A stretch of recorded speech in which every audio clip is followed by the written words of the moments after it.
Welcome back to the wheel. In today's videos, we are going to be going over tips and tricks on how to center clay and common mistakes that beginners make. So let's hop on the wheel.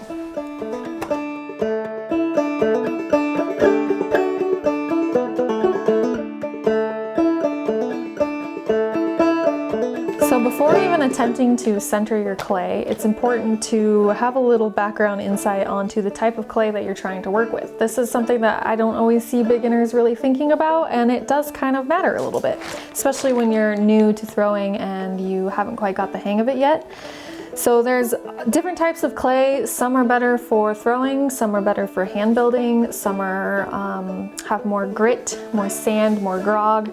Some are softer, such as like a porcelain mix. This is not a straight up porcelain, it's a porcelain stoneware mix, so it is honestly one of my favorite clays to throw with. It's like throwing with butter, but it still has enough grog in it that it's not going to be splayed out all over the place like a true porcelain clay would be. This red clay I think is better for hand building. It's got way more grog in it, and it's just harder to shape on the wheel. It tends to get oversaturated with water really quickly, and then it kind of splays out and it doesn't really do what you want. So something to think about when you're choosing the clay to work with. It will really help you. Softer clay isn't always the best answer for a beginner. Sometimes it can be really hard for beginners to work with soft clay because it's too easy to maneuver, and if you're not used to the movements, you might over maneuver the soft clay and it'll give you a lot of issues. So I would recommend finding a clay that is a good throwing clay. Usually you can ask anyone working in a pottery supply store, like, what would be the best clay for a beginner to use? Something that's not too groggy, but not too soft. Something that's like a stoneware porcelain mix. Close to what this is what I'd recommend using as a beginner. So we're gonna start with putting the clay on the wheel, obviously. I have about a pound and a half, pound and a quarter clay, which I like to use for, it's a good amount of clay for like a cylinder shape, like a mug. And I'm gonna start with putting the ball on the bat.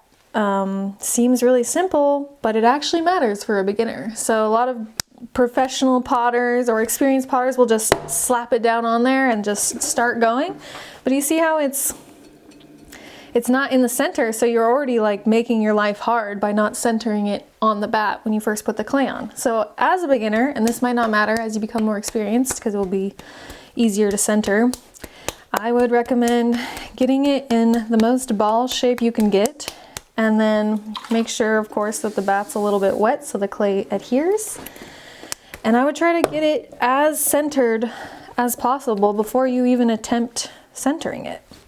And you can test this by spinning the wheel a little bit and get an idea of how centered it is and adjust it as needed. That's actually really going to help you in the long run. So once your ball is nice and adhered to the bat, first step is we're going to get it wet with a sponge, and you want it to slide in your hands really easily. You don't want it catching, you don't want it wobbling around. You want it to be wet enough that it's going to slide in your hands really easily. So how I like to center is and I'm right-handed as a preference, I like to use my left hand as my anchor. And it's really important to anchor your elbow as much as possible. So I like to keep it close to my side, kind of in the corner of my hip or in this corner of my side. And I'm going to be pushing in with my left hand towards the clay, towards the center of the wheel.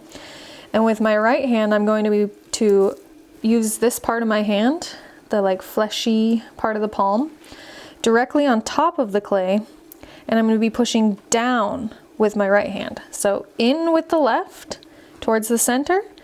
This is like your stabilizing hand, and this is a kind of it's going to be your shaping hand once we get into pulling the walls, but right now we're going to be pushing down. So I'll show you what that looks like. And at this point, you're going to want your wheel speed to be kind of fast. Maybe if you're still a beginner, not too fast because that'll be overwhelming, but I find it easier to center when the clay is spinning at a pretty good speed. You don't want to be too slow, like that would be way too slow. That's even a little too slow. You can get away with this speed. Sometimes if you're feeling confident, you could, put it on full speed. Okay, so wet the clay, pushing in with the left. I'm gonna start there, and I'm gonna push down with my palm. And I'm doing this simultaneously, and that right there is gonna be your initial centering. You see how that created kind of like a tall puck shape? And the clay already looks pretty centered. Here, let me get it off center so I can show you again. And if this happens to you when you're throwing and it's going like this and you're like, ah! It's okay, just don't panic. Slow the wheel down a little bit if you need to. And we're gonna do the same process again. Pushing in with the left hand, pushing down with the right hand. And make sure it's nice and wet.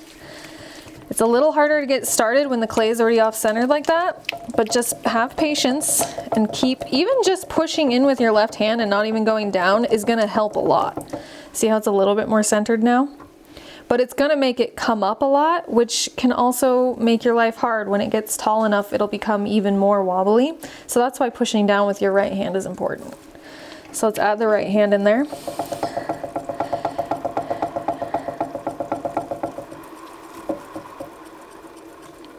And you see how it recentered it, no problem. I also like to, as I go, this helps I think in the long run, is take off any excess clay on the bottom, because the more that builds up, the more wonky it's gonna feel. Once we've done the initial centering by pushing in with our left hand and pushing down with our right palm, now we're gonna do the coning technique, which is a really great way to really get the clay centered, especially if you're working with a larger amount of clay and it's gonna be way harder to center. We are going to cone to fully center the clay and get it nice and malleable to work with. So get your clay wet again.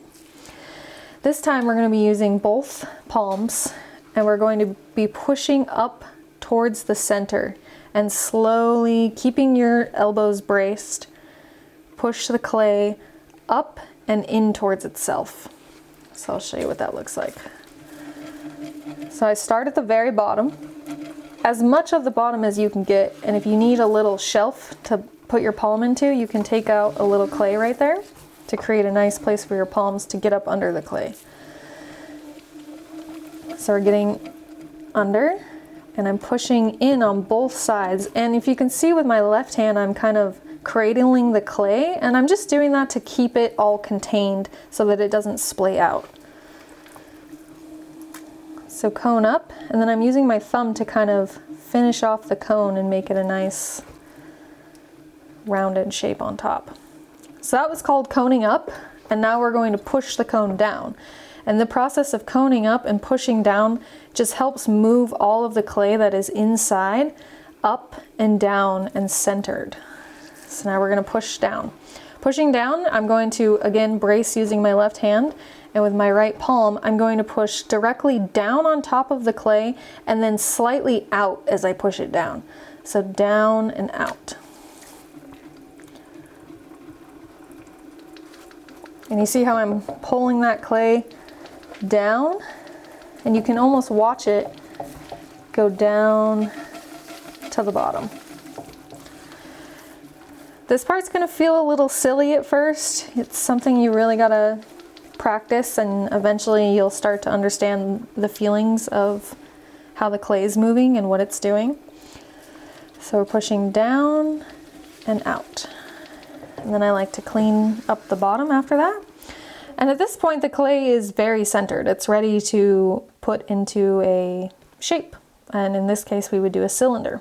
Before I open the piece, I like to puck it down again and get it in a nice kind of flat top, so that way it'll be easy to put my fingers down in the center and create an opening, which is what we'll do before we pull up the walls. In my next video, I'll do an intensive on pulling walls, which can also be the trickiest part about throwing. Centering and pulling up walls. Once you get those two things down, you'll be unstoppable.